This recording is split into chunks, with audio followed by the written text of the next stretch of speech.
Selamat pagi, selamat datang di bacaan hari ini, hari Senin tanggal 27 Desember tahun 2021. Selamat datang di bacaan harian, bacaan umum untuk semua zodiak. Ambil hanya jika resonate, silakan lihat description box di bawah video ini untuk rangkuman bacaan hari ini. Sebelum lanjut untuk bacaan hari ini, saya perlu menyampaikan bahwa untuk bacaan per zodiak atau bacaan tahunan itu ya pada saat ini saya belum mencoba untuk membuatkan karena memang pada saat ini banyak pekerjaan lain yang saya harus penuhi, dan biasanya kalau saya mengerjakan hal tersebut saya konsentrasinya tidak bisa sepenuhnya ke sini, sehingga saya khawatir kalau saya tidak bisa sepenuh hati mencurahkan untuk membuat video per zodiak karena itu memang butuh waktu panjang. Maka saya lebih baik mundur dulu, tapi saya sungguh-sungguh ingin memastikan bahwa doakan saja saya masih bisa terus memberi layanan untuk bacaan harian ya, karena ini udah 3 tahun ya. Mudah-mudahan seterusnya juga masih bisa saya lakukan. Itu aja, saya mohon doanya untuk saya diberi kekuatan, waktu, dan semua yang bisa membuat kita masih terjalin komunikasinya di hari-hari ke depan. Oke, itu masukan dari saya untuk ke depan. Jadi kalau ditanya lagi apakah akan membuat atau tidak, jawabannya saya tidak tahu. Kalau tiba-tiba muncul berarti ya ada, kalau enggak ya saya minta maaf aja karena memang saya merasa perlu untuk memberikan yang terbaik dan kadang-kadang saya tidak punya hal itu. Ya, saya minta maaf. Oke, kalau hari ini tanggal 27 bulan pada pukul 12 berada di Libra dan terlibat T-square dengan focal point matahari, dan ini ada Chiron juga di oposisi bulan. Kalau di sini T-square ini bercerita tentang pada hari ini kita berhadapan dengan hubungan yang kita sebenarnya pikirkan sejak lama, tetapi somehow kita nggak tahu bagaimana caranya untuk memulai bertindak atau mencoba untuk melakukan sesuatu. Tapi tiba-tiba hari ini kita mendapatkan satu pencerahan tentang bagaimana seharusnya berjalan ke depan terkait dengan hubungan-hubungan ini. Hubungan-hubungan saya sebut majemuk ya, lebih dari satu karena kayaknya sih lebih dari satu. Tapi mungkin ada satu yang paling dominan, dan kalau itu pun ada, maka itulah yang harus kita fokuskan pada hari ini. Cari kira-kira sampai ke saran apa yang paling bisa dilakukan untuk mengarah pada perbaikan ke depan. Apalagi ini akhir tahun, kita berusaha untuk langkah ke depan itu dua belah pihak minimal itu bisa memenuhi apa yang menjadi kewajiban. Dan yang paling penting adalah hubungan ini bukan hubungan yang toksik, tapi hubungan yang saling membantu dan produktif.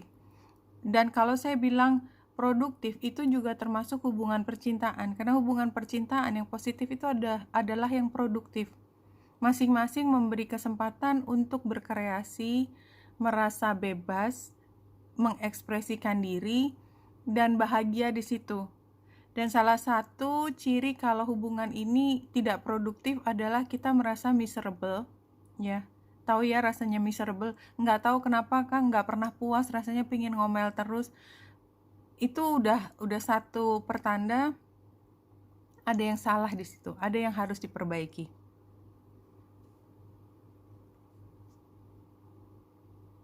Jadi ini tentang hubungan kalau saya melihatnya. Jadi kalau diri pribadi sendiri sebenarnya sudah semakin mengenal ya, dan itu sebenarnya adalah modal yang paling penting untuk kita mampu membuat perbaikan dalam hubungan. Karena hubungan yang baik itu adalah hubungan antara dua orang yang tidak bermasalah. Atau kalaupun ada yang satu yang bermasalah, itu tahu persis posisinya, dia membutuhkan bantuan, dia terbuka atas bantuan, yang satunya mampu memberikan bantuan. Itu tidak ada masalah, bahwa setiap orang selalu ada periode di mana mereka membutuhkan bantuan orang lain, itu pasti ada. Tetapi tetap paham bahwa bantuan ini adalah transaksi, ya, transaksi memberi dan menerima bantuan yang sifatnya tulus dan berterima kasih. Kalau itu kunci itu nggak ada di situ, something is wrong. Udah, kuncinya cuma di situ. Tulus, transaksi itu artinya ada yang memberi, ada yang menerima, saling menyadari, memberi dan menerima, dan kemudian keduanya berterima kasih, baik yang memberi maupun yang menerima. Itu adalah formulanya, rumusnya dari hubungan yang produktif. Dan kalau hubungan itu produktif seperti yang tadi disampaikan, maka komunikasi itu bisa berjalan dengan baik. Salah satu salah di antara tadi rumus tersebut, komunikasi pasti macet, dan itu adalah saat dimana kekecewaan itu sering muncul. Ketidakpuasan, harapan yang tidak dipenuhi, itu kuncinya ada di 2 titik tadi. Dan kenapa saya fokus pada hubungan? Karena bulan ada di Libra.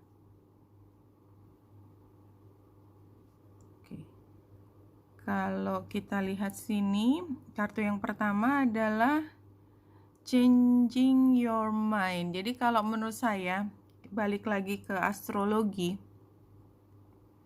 kita memang tadi membahasnya bulan, matahari, dan Chiron.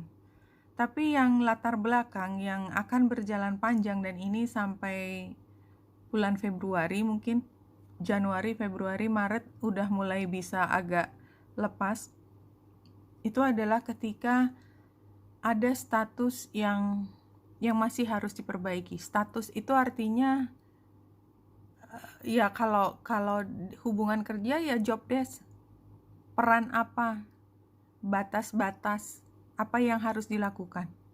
Itu terjadi karena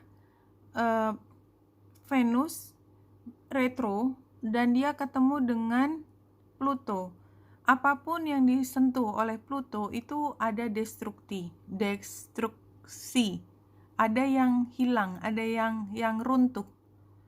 Dan sebenarnya di awal dulu ketika akan pandemi itu kan, ini saya ngomong kilas balik bahwa yang runtuh itu tidak harus hilang habis kemudian, tapi ada perubahan besar. Pada sebelum pandemi itu adalah Saturnus, Jupiter, dan Pluto ada di Capricorn, dan oleh sebab itu ada hal yang membuat cara pengaturan itu berubah sama sekali. Ya, 2 tahun setelah itu diaktifasi, sekarang kita udah tahu bahwa cara pengaturan kita dalam keseharian sudah berubah. Kita keluar pakai masker, yang kalau nggak pakai masker jadi yang aneh gitu ya. Kita pergi kemana-mana harus di-track apakah kita masuk ke situasi yang semua sudah divaksin atau tidak. Saya nggak ngomong saya di posisi mana, saya mengatakan bahwa itu adalah new habit. Ada destruksi dari habit yang lalu menjadi habit yang sekarang. Nah itu tadi kan Saturnus kan pengatur. Nah kalau sekarang Venus itu kan sifatnya lebih personal, lebih diri sendiri, hal yang bernilai. Dan kalau kita ambil ke kolektif, hal yang bernilai itu kan uang, hubungan, arti hubungan, power couple, karena dia tempatnya di Capricorn. Jadi ini juga sebenarnya ada kaitannya dengan status tersebut, dan hal yang tadinya merupakan sudah dalam bentuk komitmen, itu changing your mind itu adalah hal yang sangat dimungkinkan, karena apa yang sudah diambil keputusannya kemarin tentang hubungan, termasuk karena Venus, itu seperti dimentahkan lagi, dan itu proses yang cukup panjang. Dan ini yang saya maksud changing your mind. Jadi termasuk kalau kita udah bilang, oke, saya akan bantu kamu nanti untuk project yang berikutnya, count me in gitu ya, tiba-tiba kayaknya aku nggak bisa deh,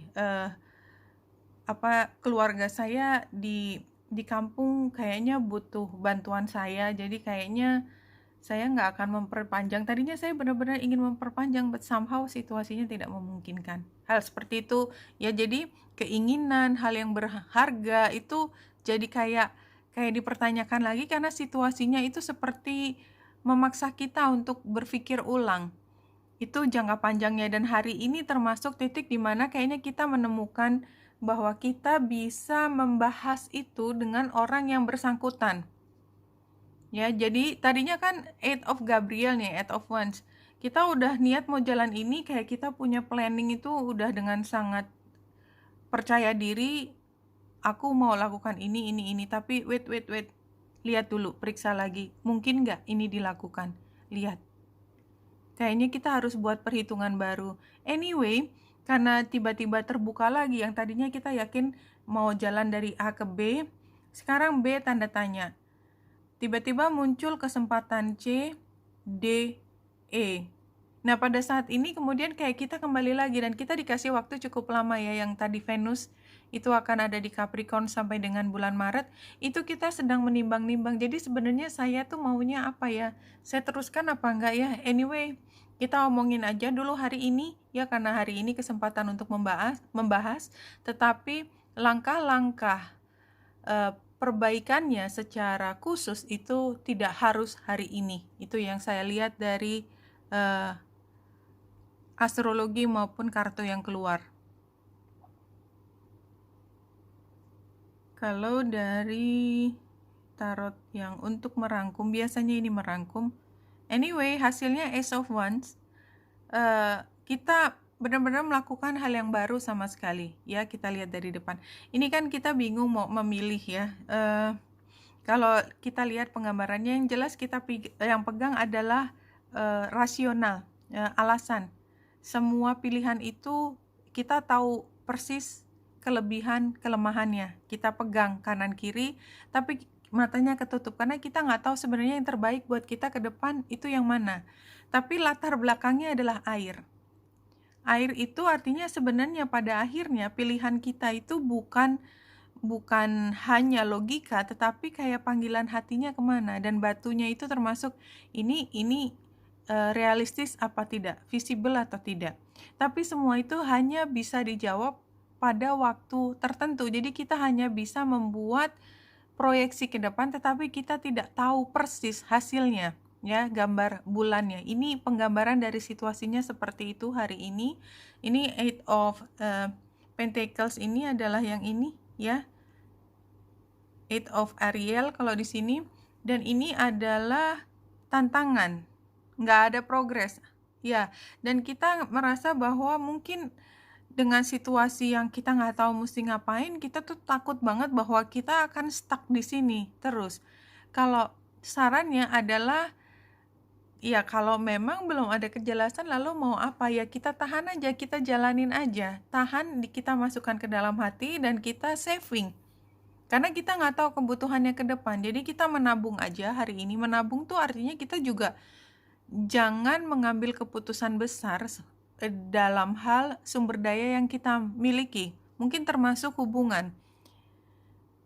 Karena tidak mengambil keputusan tetapi hasilnya Ace of Wands, saya sebenarnya agak confused dengan penggambaran ini. Anyway, kartu itu kan hanya membantu kita untuk berpikir.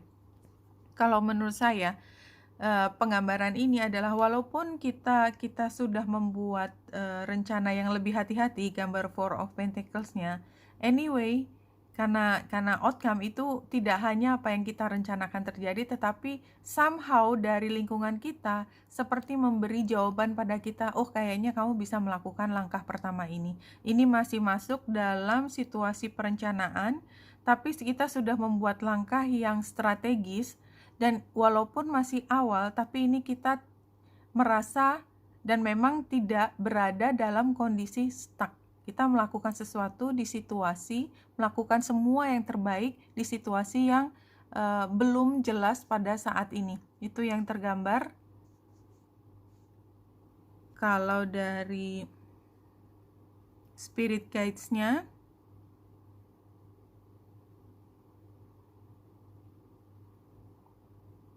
because you are spiritually aware and awake, you are bringing more light into world simply by just being.